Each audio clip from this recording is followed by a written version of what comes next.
Hello and welcome to Lore of the Cards, the series that looks to find the lore hidden in your Hearthstone deck. First of all, hello to all the new subscribers, and a massive thank you to Blizzard for inviting me to write the Old Gods mini-series on the Hearthstone channel. If you haven't seen them, you can catch them on the Hearthstone official YouTube or in the Lore of the Cards playlist. I plan on releasing a vlog later in the week, letting you all know what it was like doing the project, and some of the obstacles faced, as I thought it might be fun and interesting. Today, we will be looking at the small amount of lore behind the Hunter legendary Gahz'rilla, as I've had a few requests for Hunter cards. Why not a new card? What's happened to League of Explorers? I hear no one asking. We'll be back to League of Explorers next episode, and I plan to rotate between this and the new Old Gods cards coming out. Having said that, Gahz'rilla herself has ties to the Old Gods. We've looked a little at her before in our Three Musketeers series, but it's time to take a deeper look. The art of the card is by Raymond Swanland, an artist we've seen before in our Vol'jin episode.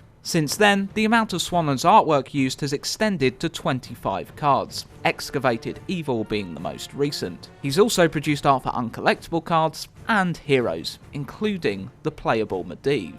Gahz'rilla is a beast known as a Hydra, which made their debut in the Warcraft universe in Warcraft 3. They were powerful neutral monsters scattered around the map to help level a player's hero unit. Neutral monsters in Warcraft 3, at least in multiplayer, could range from level 1 to 10. Only Hydra hatchlings were at the lower level bracket, being level 3. Full-grown Hydra sat at the top, Hydra being level 6, Elder Hydra 7 and Ancient Hydra 10. They were notoriously hard to kill. Every Hydra type possessed high hit point regeneration, but the Hydra had yet another ability exclusive to their race, which made them even harder to dispatch.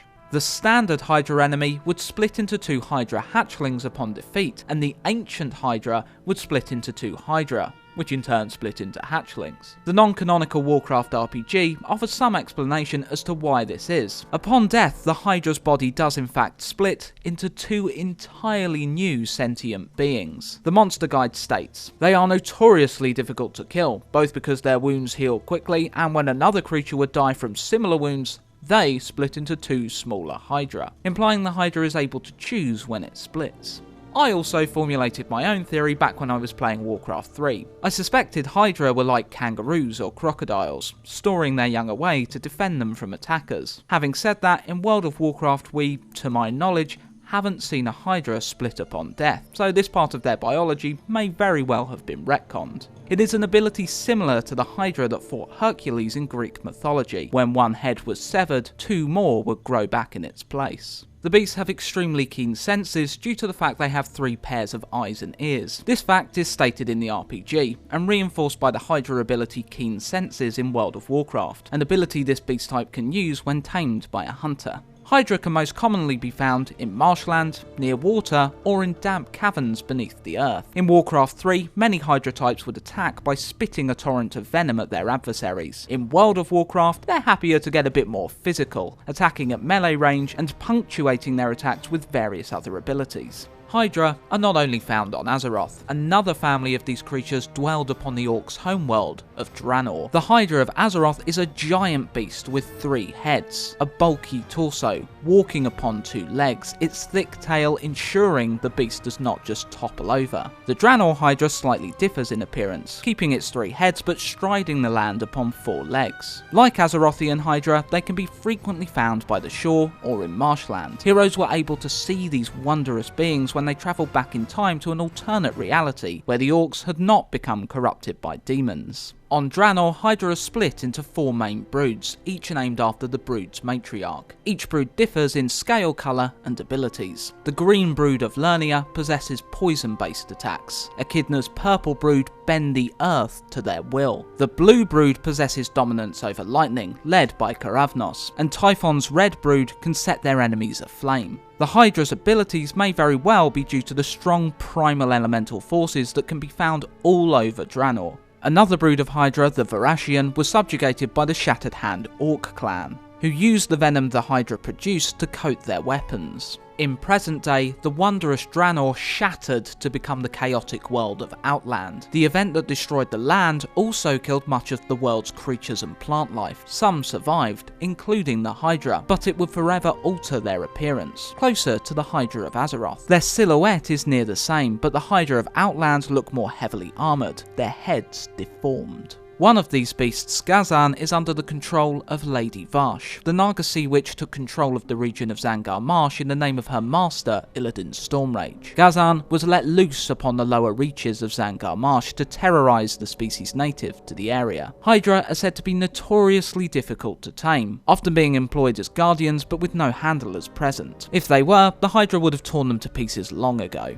Only recently have hunters in World of Warcraft been able to tame these beasts. It would appear Gahz'rilla was used in this way, swimming in its own pool within the Underbog dungeon, preventing heroes that ventured in from travelling any further. Hydra is said to have lived upon Azeroth for thousands of years, and at least 2 of these reptiles are rumoured to have been favoured pets of the old gods. Gahz'rilla was one of these pets. Gahz'rilla's power is said to be so vast that she is a demigod. Of her ancient history, there is nothing known, aside from rumour. Long ago, the trolls of the Sandfury tribe built their city of Zul'Farak in the Tanaris Desert. A sacred pool lay within the city, and from it the Sandfury were able to summon a Hydra with pearl-white scales that crackled with raw energy. In awe of Gahz'rilla, the trolls began to worship her. As time passed, the rumour of the demigod that the trolls worshipped spread to outsiders. Stories of a being that slept in the trolls' sacred pool, as well as other rumours, such as the mighty sword, Sul'Thraze the Lasher. Any adventurer brave enough to travel to Zul'Farak was not able to lay eyes on Gahz'rilla.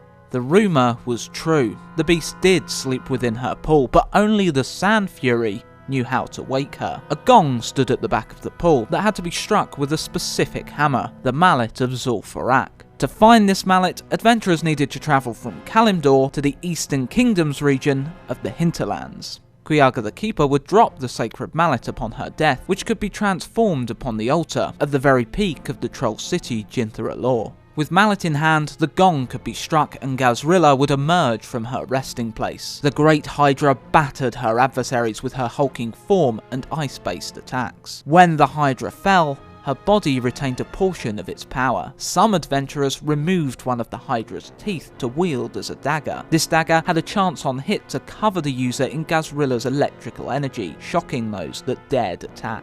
Although defeated in Zul'Farak, Gahz'rilla would return during an in-game World of Warcraft event known as the Elemental Unrest, which occurred as a lead-in to the Cataclysm expansion. The Twilight's Hammer used the restless elementals of Azeroth to attack major cities of the Alliance and Horde. The Hammer, led by Cho'Gall, sought to free the Old Gods and bring destruction and chaos to Azeroth in their name. Upon driving back the initial assault, members of the Horde and Alliance travelled through portals to defeat even stronger elemental foes, some of which sought to venture through and join the attack once the portals were large enough. One of these foes was Gahz'rilla. In conversation with the troll hydromancer Kul'Ratha, an image of Cho'Gall confirmed Gahz'rilla was favoured among the old gods. Kul'Ratha, things are going well, I see. The blessed beast Gahz'rilla, adored pet of the old gods, grows larger and stronger by the day, as does the cult of the Twilight's Hammer. Continue your work here, Hydromancer. Soon,